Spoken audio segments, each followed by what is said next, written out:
سڵاوتان لێبێ خۆشەویستان دیداری تایبەتان پێشکەشەکەم کە پرسی ئەم جارەمان ڕاگەیاندن یاخود 3 ساڵ تێپەڕێبێ بەسەر کابینەی نوێی بە حکوومەتی هەرێمی کوردستان کە لەو کابینەیە کۆمەڵێ بەڵێنیە و بەڵێنەکانی لە پرسی چاکسازی لە کۆی سێکتەرەکان یاخود بژانەوەی کۆی کەرتەکان سەر ڕایەوەی کە ئەم کابینەیە لەگەڵ دەست بەکاربوونی دەسەملان بوو لەگەڵ کۆمەڵی قەیران لەگەڵ زۆر بەڕێز کاک مەشغەڵ کەوڵۆسی سەرنووسەری مانە میدیا قسە لەسەر کابینەی نوێی هەرێمی کوردستانەکەم دەچمە لای کاک مەشغەڵ خێراتی زۆر سپاس بۆ بەڕێستان ڕاگەیاندنی کابینەی نوێم و دەسەملانی لەگەڵ کۆمەڵی قەیرانی ئابووری سیاسی تەندروستی لە 3 ساڵی ڕابردوو کە سەرۆکوەزیران یعنی کە قسەی کرد و کۆی ئارەشەکان و چارەسەرەکانی خستەوە پێشاو بپرسم لە کاک مەشغەڵ کابینەی نوێمی حکوومەتی هەرێمی کوردستان سەرکەوتوو بوو. زۆر سپاس بۆ ئەم دەرفەتە هیوادارم بتوانین گەنگەشەیەکی ڕێکوپێک بکەین لەسەر ئەم هاوسەنگ لەسەر ئەم پرسە دیارە بیر و بۆچوونەکان سەبارەت بە هەر بابەتێک دیارە چەند جۆرێکە و دەربارەی کابینەی نوێمی حکوومەتیش بە هەمان شێوە هەر جۆرا و جۆرە ینی هەر بە گوێرەی ئەجەندای سیاسی و بە گوێرەی لۆژیکی شیکاری ئەگۆڕێ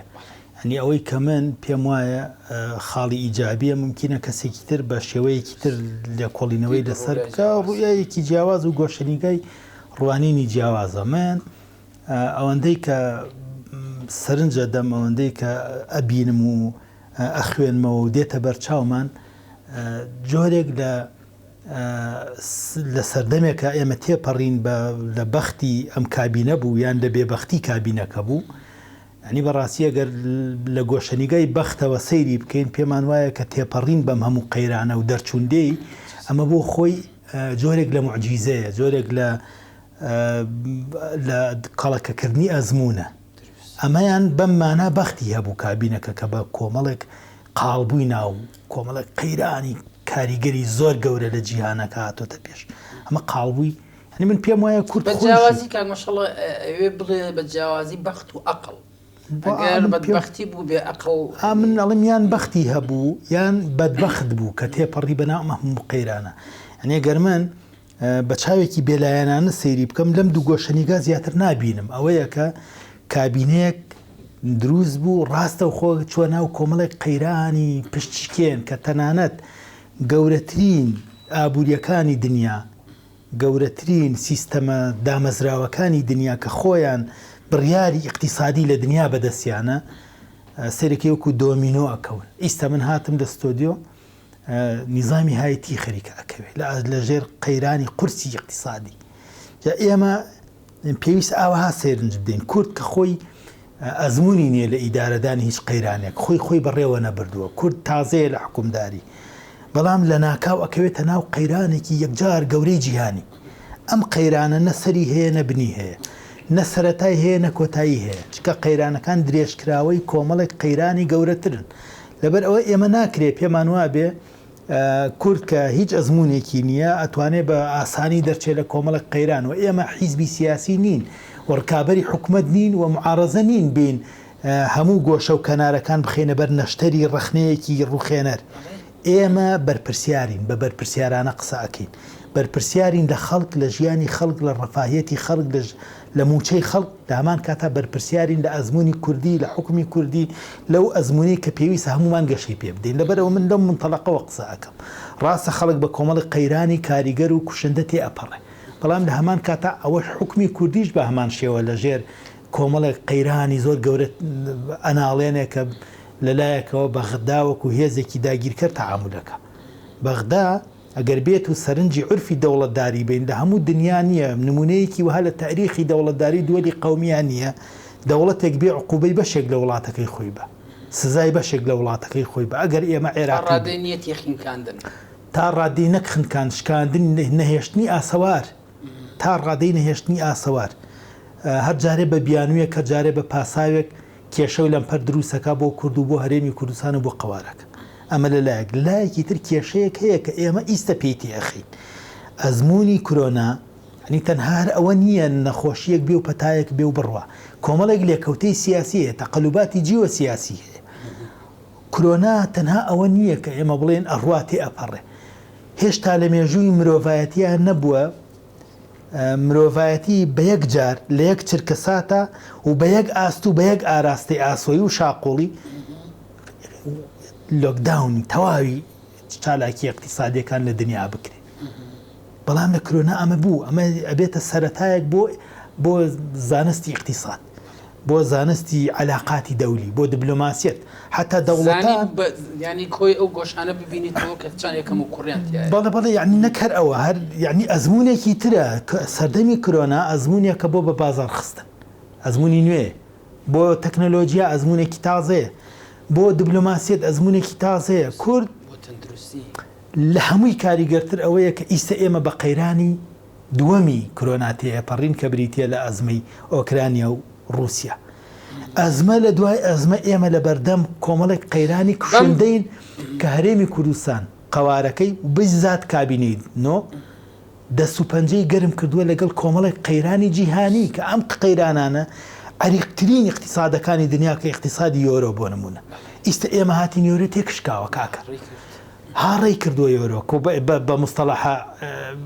ڕاگەیان کاریەکەی کە خۆمان بۆ جەزبکردنی لایک و کۆمنتەڵین هاڕێی کردووە هاڕەکردنی یۆرۆ بۆ خۆی مؤشیرێکی زۆر گەورەیە کە ئێمە ئەڵێن پێویستە اقتصادی ئەوروپا دووبارە تیۆرێکی تری مارشال اتفاقیەکی تری مارشال بێت تاکو یۆرۆ ڕزگار بکە ئەمە پرسیارەکەی ئێمە ئەوەیە ئێمە بێ ئاوەها لە قەیرانی نێودەوڵەتەکان سەرنج بدەین ئەو کاتە سەیری سەرکەوتنی کابینەی نۆ بدەین کابینەوە کە لە ناو بەحرێک لە قەیرانەکانی دنیا لە ناو زەریایەک محیتێک لە قەیرانەکانایە بەڵام سەیرەکەی مؤشیرێک دەورە درراوە بە دنیای دوژمنی ینی دوژمنە فڕۆکەی بێفڕۆکەوانە ئەزمموی زۆر خراپی لەگەڵ عێراقایە دوجار ئەزمەیەکی زۆر گەورەی اقتصادی کە ئێمە ئیستا لە سەرەتاکانی ئەژین لەم پەرینەوە خۆی کە گرنگترین یعنی ئەزین چۆنە ئەو بارودۆخە ناوخۆیی کە کورد و ئەزمونونەکەی و خیتابەکەی و ئینتیمای و کابینەی نۆ لە زمنی ئەوە پێاتەیە پەڕێ لە مێژووی هیچ حرەکەیەکی تەحڕوریان نییە وەرە ئەو من و تۆ ئەگەڕین ئەبینین سێرچەکەین هیچ نیزامێکن ئیسەنی من نیزامی فەلەستینی نیە ئەوەندە دوژمنی ناوخۆیی هەبێ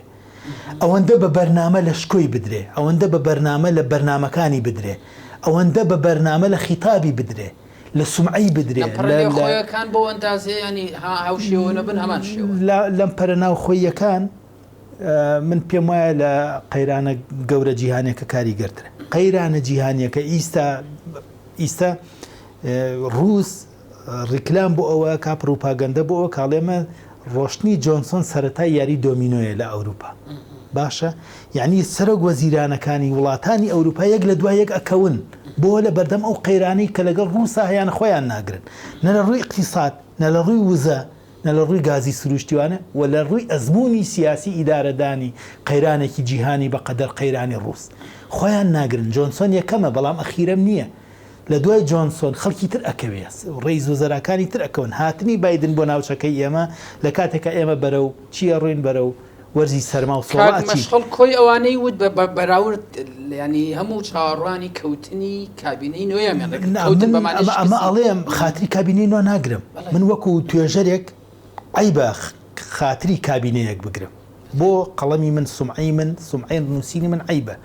بەڵام عیبیشە چاو لە هەندێک ڕاستی بپۆشین کە ڕاستیەکان وەکو ڕۆژی ڕوندیارن ئەم ڕاستیانە یەکێکە لەو خاڵانەی کە بێتە منتەڵەقی تەحلیلی ئێمە ئەبێ سەیری ئەوەکەین کاکە لە کاتێکە کە یۆرۆدا ئەبەزێ هەڕ ئەکا پێویستی بە ئیتفاقیەکی تری مارشاڵ اقتصادی ئەوروپا ڕزگار بکە هێشتا 2 مانگە اقتصادی ئەوروپا 3 مانگە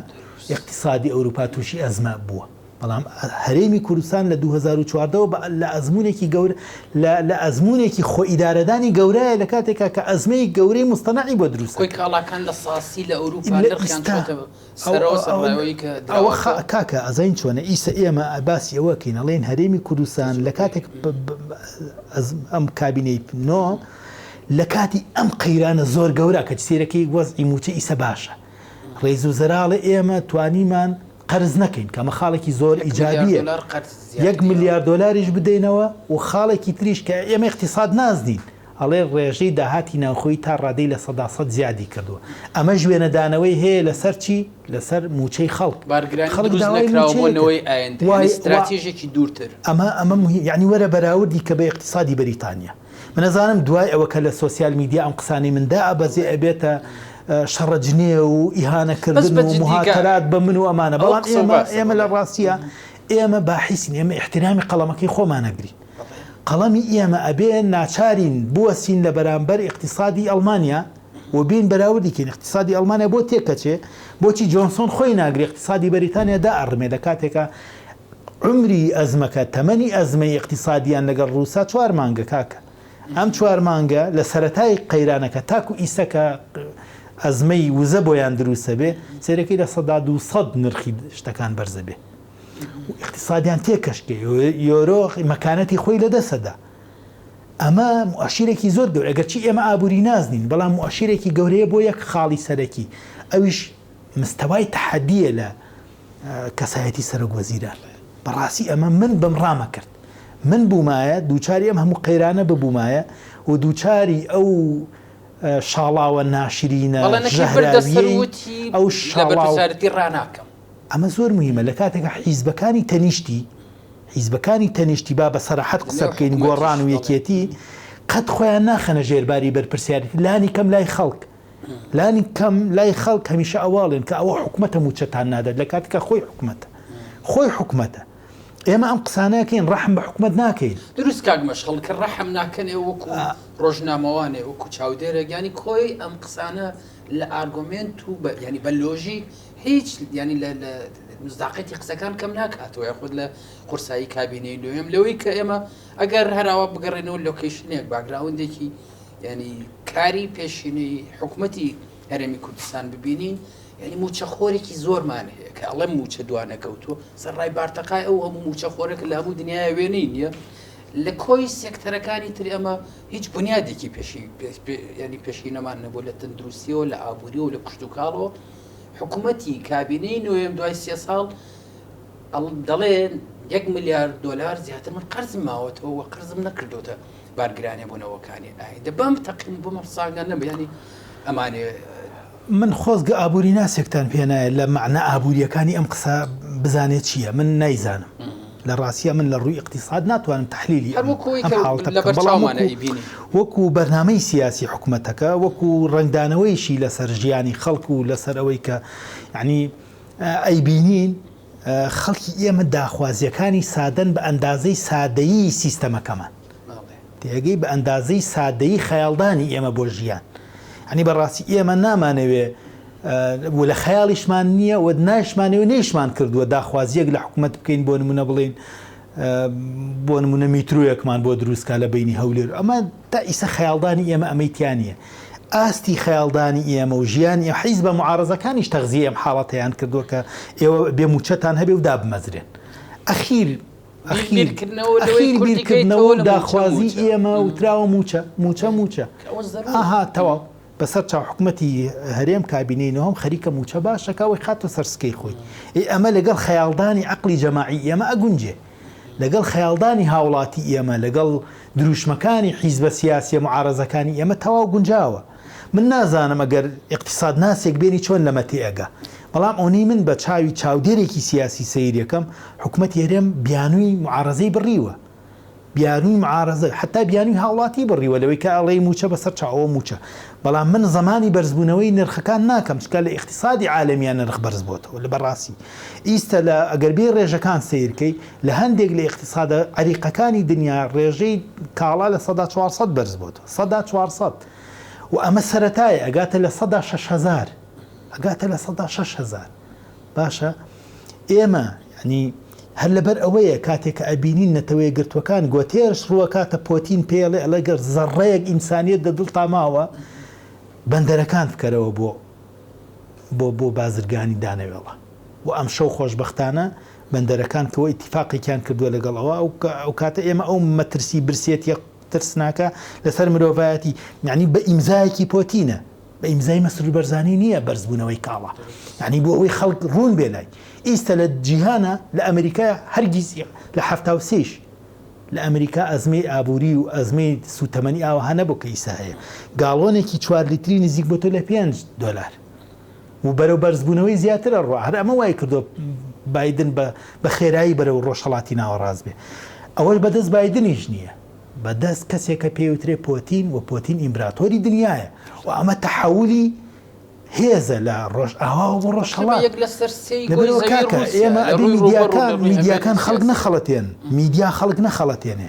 ڕۆشنبیر ڕاستی بڵێ یخۆ ئێمە ناڵێن خاتری کابینەکە بگراڵێن ڕاست بڵێ و قسەی ڕاست بکە قسەی ڕاست ئەمەیە بەرزبوونەوەی نرخی کەلوپەل و پێداویستی و سوتەمەنی و بەنزین و ئەمانە بەدەست کەسێکە محەدەدە دیاریکراوە هەموو دنیاژەزانێ ئەم کەسە ناوی ڤلادیمیر پۆتینە لە رووسایە بەدەست ئەوە بە ئیمزای ئەوە کەی بڕیاریدا کە شەڕ بکرێ شەڕەکرێ کەی بڕیاریدا هێز بجوڵێ هێزە جوڵێ کەی بڕیاریدا نەوت بگرێتەوە نەوتەگرێتەوە غازەگرێتەوە دانەوێڵە ئەگرێتەوە یعنی ئەمە بەدەست مەسرور بەرزانی نییە مەسرور بەرزانی لەناو ئەم هاوکێشە ژمارەیەک نییە کە ئێمە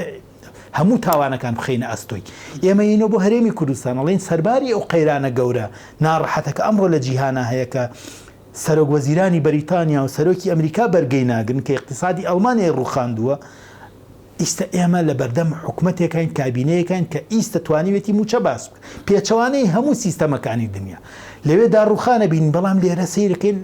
موچە دێتەوە سەر سکەی خۆی ئەمە مؤشیرێکە من نازانم لە ڕووی اقتصادی بەڵام لە ڕووی سیاسی گرنگە زۆر گرنگە بۆ هاوڵاتی ئێمە بۆ متمانە بە خۆبوونی کورد کە ئەتوانێ ئەزمموی لە ناو ئەم قەیرانە گەورە جیهانیا ئەتوانێ ماڵی خۆی ئیدارە بدە هەندێک درێژبوونەوەی قەیرانمان هەیە هەندێک کەلوپەل و پێداویستی هاوڵاتیەیە کە بەردەوام بەرە و بەرزبوونەوە ئەچێ و ئەوەندەی کە ئێمە متابعە بکەین لەم ئاستەیشە ناوێسێ بەرە و چەند قات گرانترە بێ ئەمەیان مۆزوعێکی جیهانیە بەڵام ئەوەی کە پەیوەندی بە ماڵی کوردەوە هەیە بۆ نمونە کارەبە کە ئەبێ ئێمە یەقەی کابینەی نۆهەم بگرین لەسەری بۆ نمونە موچە کە ئەبێ یەقەی کابینەی نۆهەم بگرین لەسەری ئەوەیە کە ئەبینین بەرەو باشبوونێکی زۆر باشە چێ ئەم سێکتەرە خزمەت گوزاریانە من دەستخۆشی لە کابینەکە ئەەکەم و سەرباری هەموو شتێک دەستخۆشی لە سەرۆکوەزیرانەکەم دووبارەیەکەم وەگەر من سەرۆکوەزیران بوومایە تەنها لە بەرامبەر ئەو شاڵاوی تابووری پێنج کە لەسەر حکوومەتی هەرێم هەیە بەرگەم ئەگرتووە ڕۆشت حتا گەرواژ نەبووە مبەڕێک هەبوو بۆی کە کابینەکە تووشی شکست وسی ینی لە ساڵێکا چەند موچێنیایە مبەڕێری هەبوو ینی بۆ هۆکارانی کە قسمانە پێشا و تەندروستیە دەستخستنە بینەقاقی هەرێمی کوردستانە لە حکوومەتی فدراڵەوە دروستبوونی ینی شەڕی ئۆکران و ڕوس کۆی ئەمانە ئەکەنە مبەڕێک بۆ هەر محەلیلێکی سیاسی بڵێ ئەو کابینە لە بەرەوە شکستی خوارد پێچەوانەکەی بەم هۆکارانە کابینی نوێم سەرکەوتوو بووە بە تایبەتی کاک مەشغەڵ لەلام گرنگە وەکو بەڕێستا وتان پسپۆڕەکەی بەڕێستان ئابووری نیارچەنە ئابووری سیاست پێکەوەن دەستبردن بۆ چاکسازی و دروستکردنی ینی ئەو هەموو گەندەڵیە و ینی ئەو هەموو بندیوار و زۆر موچەیە یەکێک نییە لە پرسە زۆر هەستیارەکان بۆ نێو خودی حزبەکە ئەگەر دەست ینی کە دەستی بۆ برد مەبەستم لە وشەکەیە لە چاکسازی کە بەڵێنیە و بەڵێنەکەشەوە چۆنە چاکسازی بڕارێکی زۆر جەریانێ بڕیارێکی بوێرانەیە لەبەر زۆر سەبەب لەبەر ئەوەی هەر لە ناو خودی حیزبەکە لە ناو دەوائیری نزیک لە سەرۆکایەتی وەزیرانە ئەمانە لغم هەیە لغم تۆ دەستی بۆ ئەبەی معالەجەیەکی چاکیکی کێشەیەکی تر دروستە بێ ئەوە ڕاستیە ئێرە کۆمەڵگەیەکی ڕۆژهەڵاتیە کۆمەڵگەیەکی سونەتیمانەیە تۆ ناکرێت دەست ببێ بۆ هەندێک شت کە ئەزانی ڕاستە و خۆ تەسیرەکات سەر بەرژەوەندی کۆمەڵێکت لەبەر ئەوەی کە ئێمە تاکو ئیستا بەڕاستی ژیانێکی موسەساتیمان نییە ئێمە وەکو تۆوتێ ئەگەر بەم گۆشە سەیریکەی لای هەندێک کەس پیانەوە من خۆشم پێم وتی کە ئەمە گۆشەنیگای سەیرەکەمان جیایە لە هەنێک کەسی تر کە ئەوان پیان وایە لەبەر ئەم سەبەبانە کابینەکە شکستی خواردەوە بەس ئێمە کە ئەرگۆمنتی تر ئەهێنین گۆشەنیگاکەمان پێچەوانە ئەەکەینەوە هەر لەبەر ئەو سەبەبانە ئەڵین کابینەکە سەرکەوتوو بووە چاکسازی پرۆسەیەکی درێژخایەنە چاکسازی پرۆسەیەکی یاسایی سیاسی درێژخایەنە و بەڵام هیوادارم کابینەی هیوادارم کابینەکە منوتم پرۆسەیەکی یاسایی سیاسی درێژخایەنە هیوادارم ئیزافەیەکی بۆ بخەین ئەویش بڵێن پرۆسەیەکی وشیاری سیاسی یاسایی درێژخایەنە ئەو کاتە مەجای خۆیەگرێت چکە وشیاری زۆر مهمە مامۆساخ سەیرەکەی ئیسە ئێمە وەرزی چوونە دەرەوەی خەڵک لەم جەژنی دوێنێ یان پێرێ ینی سەیرەکەی بە ئەگەر بێت و پاشماوەی خەڵک کۆ بکەینەوە ڕەنگە 2 میلیۆن 3 میلیۆن دلارمان بوێ بۆ دەستی کارتاک و سەیرانگاکان و ڕووبارەکان و ئاوەکانی ئێمە و سەرچاوەکانی ئەو پاک بکەنەوە تاک باسەکەیت بەڵێ مەبەستم چاکسازی وشیاریشە بێ وشیاری چاکسازی بکرێ لە وشیاری خەڵک ێ باشە تۆ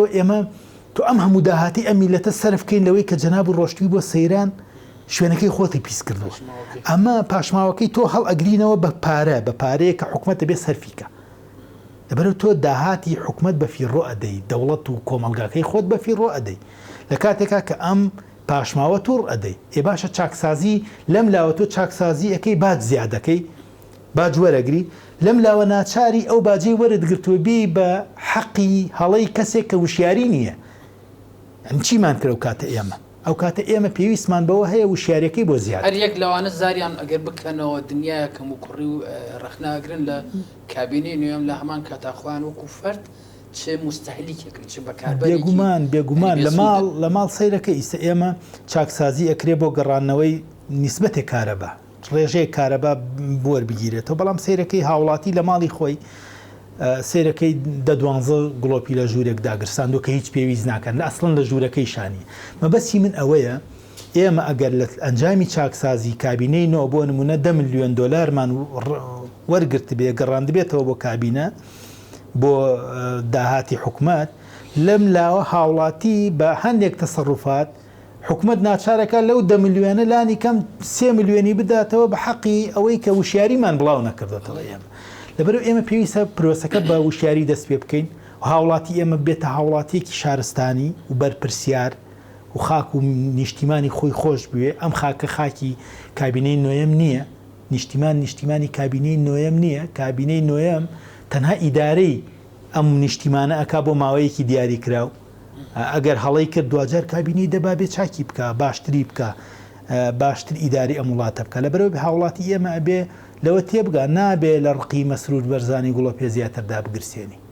نابێ لە ڕقی مەسرور بەرزانی بێ بڵێ وڵایی لەبەرەوە مەسرور بەرزانی ڕێز و زەرایە منەچم ئەو سەرچاوە ئاوە ینی تۆ ئەگەر ئینسانی ڕق بڕێەوە بەرێت لۆژیکێک نەخۆ ئێمە هەستی پێکەین منم قسە لە خۆم ناکەم ینی من موشیر من ئەزین چۆنە من ئەرگۆمنتی ئەدەمێ هاوڵاتیمان هەیە ئەڵێ لەبەر ئەوەی مەسرور بەرزانی نەتوانێت کابینەکەی ئیدارە بکە من پارچەی ئاسنی 5 کیلۆیی هێناوە تەلی لێ بەستووە خستوێت هێناو بیرەکەی بۆ ئاوی بیرەکەم بە گەرمی بێتە سەرەوە هەڵسەنگاندن ئەو کەسە لە ڕووی ئاینیەوە لە ڕەوشتیەوە لە ڕووی بەرپرسیارەتی ینی تو 2000 نەخۆی خەلل لە بیرکردنەوەکە هەیە چونکە ئەم کارەبا بەڕاستی کارەبای نیشتیمانە کارەبای پارتی و بەرزانی نییە کارەبای حیزب نییە کارەبای کابینەی نوێم نییە ئەو ئەبێ هاوڵاتەکە هەست بکە بڵێ کابینەی ئەم کارەبای نیشتیمانە ئەم سەرچاوە ئاویە سەرچاوی کوردستانە ینی بۆ من کوردستانم خۆش نەوێ بۆ کوردستان بۆچی ئەمە بکەم بۆ ئەم زەرەرە بدەم لە سەرچاوە ئاویەکان کاک مەشغڵیانی بۆ ڕادێت چاواشەکارەکانەوە زەقن کە ئێمە کە دەیبینینەوە 15 پارێزگای عراق لەگەڵ 3 پارێزگای هەرێمی کوردستان ینی بە بەراورد سڕایەوە لە ساڵانەوە 5 داهات دراوە بە کۆی پارێزگاکان وە سەرخان و ژەرخانی عراق کە بینینەوە لە پارێزگاکان وە چۆن دەستخراوەتە بینەقەقەی هەرێمی کوردستانیش 2-3 پارێزگای ینی هەرە ئاوادان ئاسایش وە لە کۆی سێکتەرەکانەوە بەرەو پێشوە ینی بەم بەراوردکاریشە کۆمەڵێ زار ینی کە ئەکرێنەوە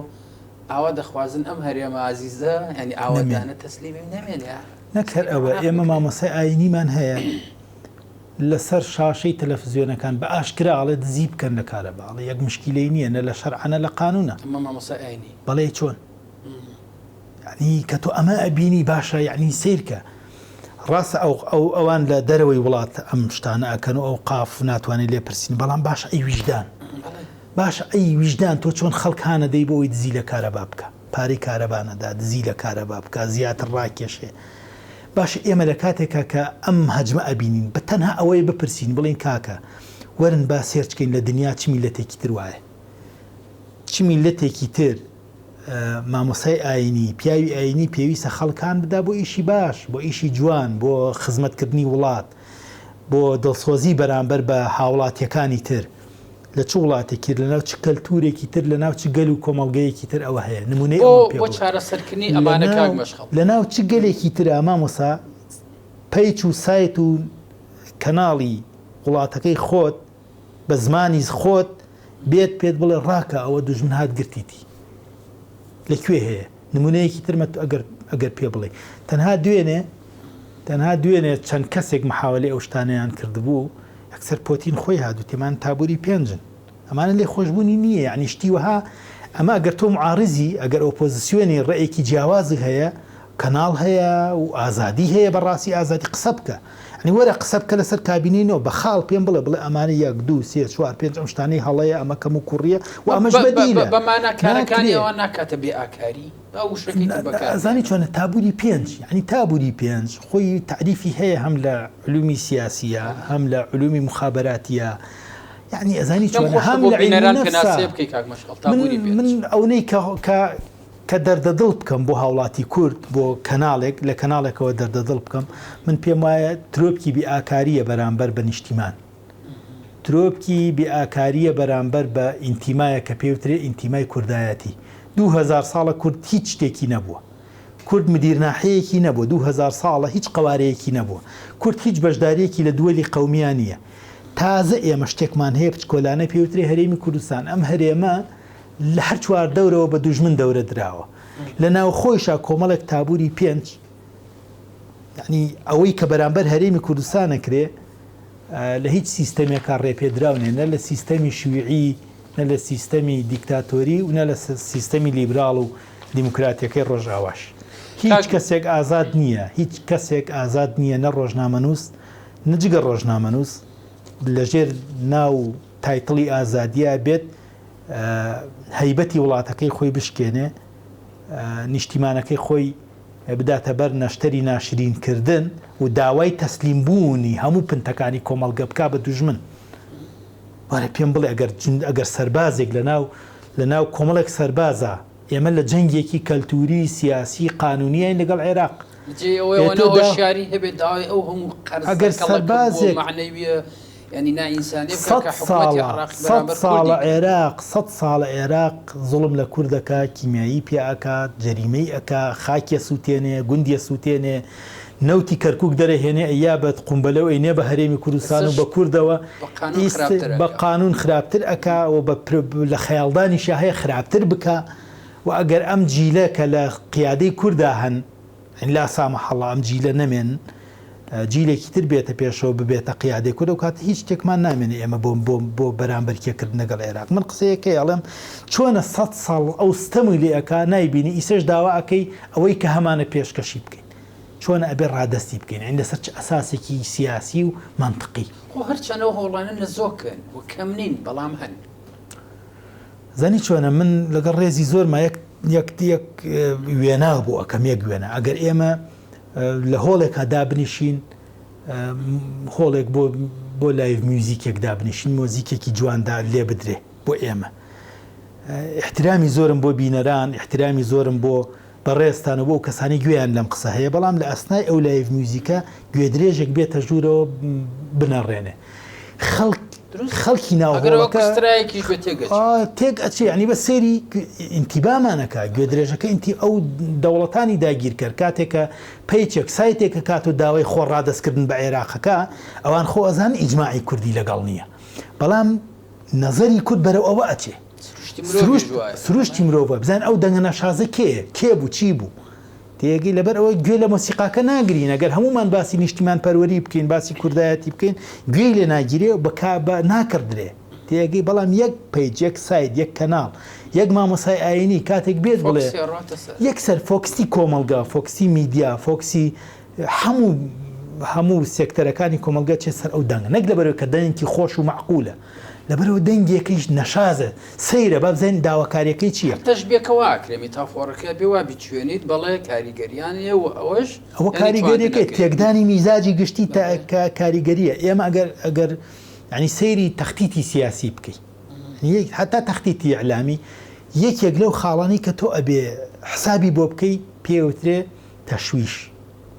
تەشویش یەکێکە لە خاڵەکانی کە واکە پەیام نەگە ینی هەرچەنە مەسرور و بەرزانی پەیامێکی معقول و بەداتایی ئەوە ئیستیغلالەکەم بەڵام تەشویش هەیە بۆ سەر پەیامەکە بۆ دواتەوەرم لەسەر پێگەنانی کابینەی نوێم و 3 ساڵ تێپەڕی کرد زۆر ینی قسە و باسمان لە ئابووری لە سیاست لە باسێکی کارگەڕی کرد یەک باسمان نەکردو ویش میدیایە سەرۆکی حکوومەتی هەرێمی کوردستان لەگەڵ کۆی میدیاکارەکانە ینی دانیشتێکی شەفافانی کرد ئەوەی ینی قەرار بوو کە هەموویت ئەم کابینێ ڕای ئازادی نیە بە ئازادانە قسەی خۆیان کرد لا مەبەستە کە کاگمەشەڵ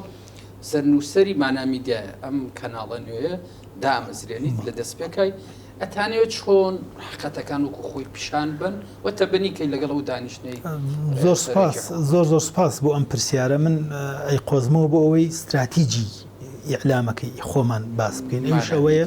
بەڵێ ئێمە ئەمانەوێ مانە میدیا ڕازگۆ بێ بەڵێ ئەمانەوێ مانا بینەوە بە میدیای کوردی ئەنی بەڕاستی ئەوەی کە من دەرکی پێەکەم ئێمە کەناڵی زۆرمان هەیە لەوە کەم تەرخەمیمان نەکردووە و زۆرتریش دروستە بێ ڕۆژانە سایتی نوێ کەناڵی نوێ ئەوە دێتە پێشەوە دەستیان خۆش بێ ئێمە بەدیلی کەس نین بەڵام ئێمە ئەمانەوێ ڕازگۆ بین ئەوەی کە بەرپرسیار بین بەرامبەر بە نیشتیمان بەرپرسیار بین بەرامبەر بە مێشکی وەرگر متەلەقی ئێمە ماندووە ئەنی تۆ ناکرێ ماندووتری بکەی ئەنی ناکرێ یاری بە معریفەی وەرگر بکەی ئەمە خەتەرە یعنی تۆ دێی معلوماتێکی پێ ئەدە هیچی وانە ئەنی سیرێکی ئەڵێ لینکەکە بکرد لینکەکە ئەەکەی تۆ وانە ئەمە ئەمانەتداری نییە گەر لە ڕووی ئەمانەتداریشە سیر بکەی ئەمە ئەمانەتداری نییە ئەمە معلوماتدان نییە بە بینەر بە خوێنەر بە وەرگر لەبەرەوە ئێمە خەڵکی میدیاکاری ئێمە کۆمەڵگەی کوردیان زۆر ماندوو کردووە شتێک هەیە پێوترێت تەزەخوم لە اقتصادا کاریگەری زۆر خراپی هەیە لە ئیعلامی شاوەهایە ئەنی ئەمە تەزەخومێکی ئیعلامیەکە ئیسە ئێمە بین دەیان کەناڵ و دەیان سایت و دەیانینمان هەیە بەڵام هەمووی کۆپی پێیستە ئێوە هاتوون ئەڵێ ئێمە ئەمانین ئەم وەجهانین ئەم ناوانین و ئەمە استراتیژمان نەنا ئێمە تەعامل لەگەڵ حەقیقەتی مطلقەکەی ئێمە تەعامل لەگەڵ وهم ناکەین تەعامل ئێمە ناین قسەیەکی جوان هەیە بنەمایەکی میدیایی هەیە وترێ محەممەد حەسەن هەیکەل تیۆرێکی جوانی هەیە ئەڵێ لە سەردەمی زۆربوونی عاجلەکان بە پەلەکان زۆرن دەیان کەناڵ عاجلێک گوازنەوە بەڵام عقلی ئیعلامیە و عقلەیە کە بتوانێت مانایەک بدا بە عاجلەکان لە ناو هەموو عاجلەکان کامیان گرنگترینە بەڵێ کامیان گرنگترینە کاریگەرترینە و بە خزمەتترینە و ڕاستترینە هەموو ئەم مواسەفاتانەی ئەبێت یابێت لەسەر ئێمە حقیقت ناکەین بە قوربانی عاجل باشە کاک مەشەڵ لە کۆی ئەو تەجروبانەی کە ئەو میدیانە کە گێڕاویانە ینی شکستی خۆیان حزبەکان و میدیاکانیشان ئەبینینەوە ینی مەبەستەکەم لەوێ زۆر جار میدیاکانیان ناخەنە خزمەتی دۆزێکی نەتەوەی و خۆشیان یعنی بنە قۆچی قوربانی ئەزان چۆنە میدیا بەڵێ من پێم وایە میدیا ئێمە پێویستی بە سەر لە نوێ دروستکردنەوە هەیە و دانانی نەخشە ڕێگەیەک هەیە و کۆکردنەوەی عقڵە هاوسەنگەکان هەیە ئێمە هەنگاوێک ئەنین قسەیەک ئەەکەین بەرهەمێک پێشکەشەکەین هیوادارین چەندین بەرهەمی تریشکا بەڕاستی بۆتە چەند بەرەیەک ئیستا میدیای کوردی چەند بەرەیەکە بەرەیەکیان بەڕاست و چەپە لێ ئەدا ئەنی بەڕاستی خۆیشیان نەزان ئەمەوانیە ئەم قسە کە تۆ ئەیکەی ئەم داتا کە بڵاوێکەکەیتەوە ئەمەوانیە ڕاز نییە بەڵام تۆ بێت بۆ دەی تەرویج بە درۆ ئەدەی لە پێناوی چی ئامانجەکە چییە و کێ دێت تەمیلی ئەمەکە ئێمە ئەمانەوێ میدیایەکی نیشتیمانی ترۆپکی ئینتیما بۆ کوردستان ئەوەی ئێمە ڕەخنەگر بین چاوەڕوان نەکرێت و کوردستان ئەوەی وێ ڕەخنەگر بین نابێ بێ ڕەخنە بین نابێ ڕەخنە نەگرین لە کابینەینەوە ناکرێ ئەمە ناکرێ ڕەخنە نەگرین لە یەکێتی و پارتی ناکرێت ڕەخنە نەگرین دەم هەموو ئەزمە و قەیرانەی کە لە کوردستان هەیە بەڵام ڕەخنە ئێمە بە زمانی داتا ئەگرین ئەنی سبەینێ حکوومەتی هەرێم نەتوانێ بەڕاستی حکوومەتی هەرێم نەتوانێت سکاڵامان لەسەر تۆمار بکات دوجار بە 250 لێمان ڕازی بێ ینی لەو کات لەو حاڵتا حکوومەتی هەرێم دوجار براوە ئەبێ ئێمە نامانێت حکوومەتی هەرێم براوە بێ ئەمانەوەی حکوومەتی هەرێم خێنە ژێر هەژمونی میدیایەکی هاوسەنگی بەرپرسیار کە داتام بەڵێ سوودی لێ وەرگن ئەوش سوود لە داتاکانی ئێمە وەربگرێ دوجار من ناچار نەکات لە دادگا بدۆڕێم و دوجار بڵێ ئەوە بە 250 تەبعی لێ وەرگن و با بڕوە ئەو لە کەوشوریەژ نێنە سەرخۆتان کاک مەشغەڵ کەوڵۆسی سەرنووسەری مانامێدیا زۆر سپاس بۆ دەستی کە لەگەڵمانە بوویت. زۆر سپاس. سپاس بۆ بەڕێستان. خۆشەویستان ئازان ئێوەش هەمیشە کامەرانی تەندروست بن.